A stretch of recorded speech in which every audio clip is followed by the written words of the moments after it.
Então a ideia era criar uma nova Jerusalém, um complexo de igrejas, onde você tivesse cada uma dessas igrejas dedicada a algum determinado santo específico da igreja. Uma grandiosidade tremenda, né? Tremenda. E não só por isso, pela também ousadia na construção, na arquitetura.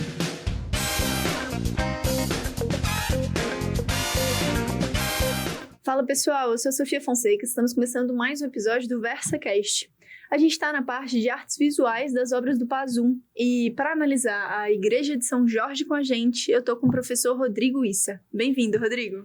Oi, Sofia. Oi, pessoal. Tudo bem? Hoje vamos dar continuidade aos nossos estudos. Na aula passada, no podcast passado, né, na gravação passada... A falha da skin do professor no podcast. Isso, exatamente. Quem eu sou, né?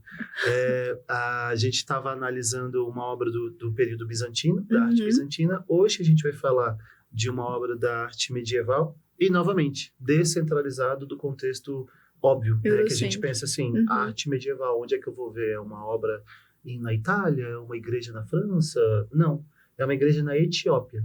Que legal. A igreja de São Jorge, na cidade de Lalibela, fica ao sul do Rio Jordão. A cidade é isso. A cidade de Lalibela são justamente essas construções. Novamente, se você ouviu já o nosso podcast passado, eu logo no início falei que era uma obra patrimônio da Unesco. Essa aqui também. Patrimônio cultural pela Unesco, todo o complexo... Uma seleção interessante, né? De colocar esse patrimônio, a parte da sociologia e dar uma gritadinha para fazer a justificativa, né? Da Unesco e desses patrimônios todos, enfim. Traz um contexto antropológico. E uma defesa da Unesco também, né? Aí, né? Importante. Justo. Uma valorização, né? Uma valorização de se essas obras são tão importantes, por que a gente não está estudando sobre elas? E realmente essa aqui é bem importante, ela é bem impressionante. Se você ainda não viu, dá uma olhada, já joga a Igreja de São Jorge, Lalibela, Etiópia, você vai olhar e vai fazer assim, que é assim, é assim. O que são essas igrejas? É um complexo com 11 igrejas, são 11... templos católicos ortodoxos, não é... A gente já tem uma diferenciação. Já tem uma diferenciação, não é uma igreja católica apostólica romana, né? E quando a gente pensa nesse conceito do católico ortodoxo, ele vai ficar muito mais ligado a essa porção leste da Europa, a Rússia, a Ásia como aquela coisa do Oriente Europeu ali. Oriente Europeu, exatamente. Istambul. Então, na verdade, é uma igreja do período medieval, só que de um cristianismo ortodoxo, que representa o medieval ao mesmo tempo. Então, tem uma troca aqui de conceitos importantes para vocês. Aqui, na nossa igreja, a Igreja de São Jorge é a mais bem preservada desse complexo de 11 igrejas. Estamos falando de templos religiosos que foram construídos a mando do rei Gebre Meskel Lalibela, celebrado inclusive como santo pelos etíopes. E ela culmina, na verdade, porque faz parte de uma dinastia chamada Zagwe, que vai acontecer entre os séculos... entre outros séculos, né, vai um pouquinho antes, mas a igreja ela vai ser construída, ninguém sabe ao certo qual ano começou, nem nada disso, mas entre os séculos 12 e 13, tá? E aí, essa igreja, ela vai ser muito importante porque anteriormente ao período ali da Etiópia, a gente tinha o Império de Axum. O Império de Axum, a gente está falando ali de uma construção da rainha de Sabá, sabe, de um império muito grande. O Império de Axum foi um dos mais importantes da história, junto com o Império Bizantino, junto com o Império Romano. Ele foi enorme. Ele tomou uma grande parte ali do continente africano, do próprio Golfo Pérsico, inclusive, de onde é o Iêmen hoje. Então, ele era muito grande. Acho que um mapa aí vai ajudar nessa visualização, até para entender que está saindo desse eurocentrismo que a gente está acostumado ocidental, né? Exatamente. Peguem um mapa para ajudar e dar uma olhadinha, assim, que isso é importante. Então, quando acontece uma conversão ao cristianismo no século IV, tornando Axum um dos primeiros estados oficialmente católicos cristãos fora da Europa, isso vai ser muito importante para essa construção de saber dessa arte medieval. E isso aconteceu através de um rei, né, o rei Ezana, mas isso é uma informação complementar para vocês. E a ideia deles, né, de quando o rei Lalibela, que é o que leva o nome da igreja, o nome da cidade, decidiu construir esse complexo, foi justamente porque eles estavam tendo muitos problemas, porque sendo católicos, sendo ortodoxos, eles precisavam ir até Jerusalém. Né? Eles precisavam fazer essa peregrinação até Jerusalém. E por conta das cruzadas, aqui no século XIII, XII, isso estava impedindo que os fiéis etíopes pudessem fazer essas viagens, seguir, fazer essa travessia. Então, a ideia era criar uma nova Jerusalém, um complexo de igrejas, onde você tivesse cada uma dessas igrejas dedicada a algum determinado santo específico da igreja. Uma grandiosidade tremenda, né? Tremenda. E não só por isso, pela também, quem estiver olhando já a imagem, pela ousadia na construção, na arquitetura. Por quê? Estamos falando de 11 igrejas que elas estão abaixo do nível do solo. Ou seja, aqui está o solo, certo? Se você olha assim, você não vê uma igreja vertical rompendo o céu. Pelo contrário, você só vê a paisagem.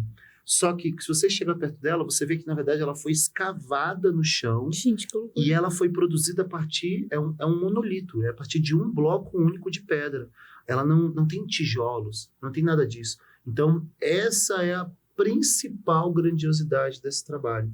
Justamente você tem igrejas esculpidas do próprio chão, e aí você tem uma questão aí do material também, a gente vai falar um pouco sobre isso. Esse momento que a gente liga o History Channel para entender como é que isso foi possível naquele... Nossa Senhora, que coisa magnífica. Maravilhosa. E assim, essas igrejas são ligadas por trincheiras. Nenhuma delas são iguais umas às outras, mas você tem trincheiras mesmo, trincheiras tipo da guerra, da Primeira Guerra Mundial, onde você tem tipo assim, passagens...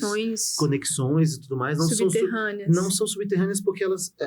tá aberto. Já não tá, Mas são passagens, né, subterrâneas nesse sentido, trincheiras mesmo, sem o teto fechado com a terra, mas são trincheiras que você vai, como se fossem assim, buraquinhos de tatu que você vai conectando umas às outras. A igreja de São Jorge é a mais bem preservada. Então, por que ela é importante para a gente? Primeiro, ela tem um formato específico, ela é um formato que a gente vai chamar de cruciforme, ela é uma cruz certinha, ela não é aquela cruz cristã tradicional, aquela cruz que a gente forma uma diagonal. Ela é mais para a cruz do SAMU ali. A cruz quadrada, exatamente, a cruz vermelha. E qual é o material? Né? A gente tem essa igreja sendo construída a partir de um único bloco, que a gente pode chamar de tufo vulcânico ou escória vulcânica vermelha. Mais uma vez, nomenclaturas importantes, né? Nomenclaturas importantes, principalmente por quê? Porque a UNB ela gosta de colocar essas obras e relacionar que o material utilizado, escória vulcânica vermelha, por que ela é vermelha? Qual o elemento que traz esse aspecto, essa cor mineral para esse mineral? Então, vai falar sobre um processo de oxidação, vai falar sobre a presença... As coisas se conectam muito facilmente nessas partes técnicas, né? Exatamente. E aí ela vai pegar um item que, na verdade, aparentemente vai parecer só de artes visuais e vai colocar um item ali para você calcular o mol daquele elemento. Sei lá, alguma coisa nesse sentido. Então, é importante a gente saber o material e saber o que nos espera nesse sentido. Então, a gente vai ter aqui uma construção feita a partir de um único bloco, que aí pode aparecer para vocês na prova de vocês como uma construção monolítica, ou seja, um único bloco. E essas igrejas são conectadas por labirintos de túneis com passagens, com aberturas para cavernas dos eremitas que faziam que vinham de outras partes do país para poder fazer a sua peregrinação até essa tal Nova Jerusalém. Catacumbas foram encontradas também nesses locais. E o principal pensamento assim, sobre essa igreja é a ideia da gente descentralizar o pensamento medieval da igreja, mas a igreja ela é um reforço também do próprio saber cristão fora da Europa. Então, foi uma atitude extremamente ousada do governo etíope aqui na época, inclusive, e a gente tem que prestar atenção em algumas características técnicas da mescla de estilos aqui que a gente tem dentro dessa igreja. Porque ao mesmo tempo que a gente tem uma igreja que vai ser uma igreja cristã, ela também vai ter janelas em formato ogival, ou seja, formato de ogiva, com esse arco também quebrado, que a gente pode chamar. A gente vai ter um estilo românico, meio parecido com românico, com paredes densas, paredes grossas, poucas janelas, mas ao mesmo tempo a gente também vai ter alguns elementos aqui da cultura axumita, que a gente tinha falado ali no começo, que foi da Rainha de Sabá. Então a gente tem um hibridismo de estilos, um hibridismo de referências estéticas e artísticas e culturais dentro de um mesmo templo, de uma mesma obra. E aí eu acho que o caráter que a gente pode relacionar e que pode cair para vocês na prova é o caráter biológico, geográfico. Por quê? São igrejas que foram construídas há muito tempo. E o processo de intemperismo causado através do intemperismo e também da erosão tem deteriorado essas igrejas, inclusive. Então, até porque ela sendo abaixo do solo, né, facilita. Exatamente, e com trincheiras, então chove ali, e aí essas águas... Coisa vai entrando ela vai ali. entrando, isso vai acumulando, vai descendo, pode desestruturar a base das igrejas, pode corroer, pode causar várias coisas nesse sentido. Então, a tentativa da Unesco, em 1978, quando tornou esse complexo patrimônio cultural, e atualmente mesmo, o processo, na verdade, foi justamente de valorização para tentar recuperar esses espaços. Tanto que a própria Unesco mandou instalar, por exemplo, coberturas em algumas dessas igrejas, as mais deterioradas. Existem igrejas que, inclusive, elas estão ali com risco de colapso mesmo, de quebrar, por causa do sol. Não pode visitar. E dentro dela era um templo. Dentro dela você tem, por exemplo, pinturas, você tem pinturas nas paredes, você tem elementos do próprio catolicismo representados, você tem um altar, era um local de culto, né? A imagem de Jesus Cristo crucificado, entre outras imagens, tanto quadros, que aí a gente não tem exata certeza se esses quadros foram colocados posteriormente, mas nós temos a presença de pinturas nas paredes também, para a representação dessa complexa, imagem. Né? E assim, honestamente, também é uma igreja que a gente não tem tanta informação, assim, sabe? Porque foge do Ocidente, né? E assim... A provocação é essa, né? A gente não tem conhecimento sobre outras coisas fora o Ocidente europeu. E não está aberto à visitação interna. Porque... Por conta das questões... Por conta das questões de preservação morfológicas, de conservação. Então, na verdade, ela é muito mais para poder pontuar para a gente aqui como que houve essa descentralização. A história e a contextualização. Exatamente. Legal. Do que exatamente, nossa, eu tenho que aprender sobre isso e isso vai ser muito importante na construção de outros saberes. Então, é mais a gente ter esse entendimento de que... Mais para reflexão cultural, né? Reflexão cultural do povo etíope que se mistura com a história da própria Idade Média, do cristianismo, e como que isso, na verdade, pode prosperar em terras estrangeiras, vamos dizer assim. Muito bom. Isso. Obrigada, prof. Valeu, gente. Até a próxima. Até o próximo episódio, pessoal.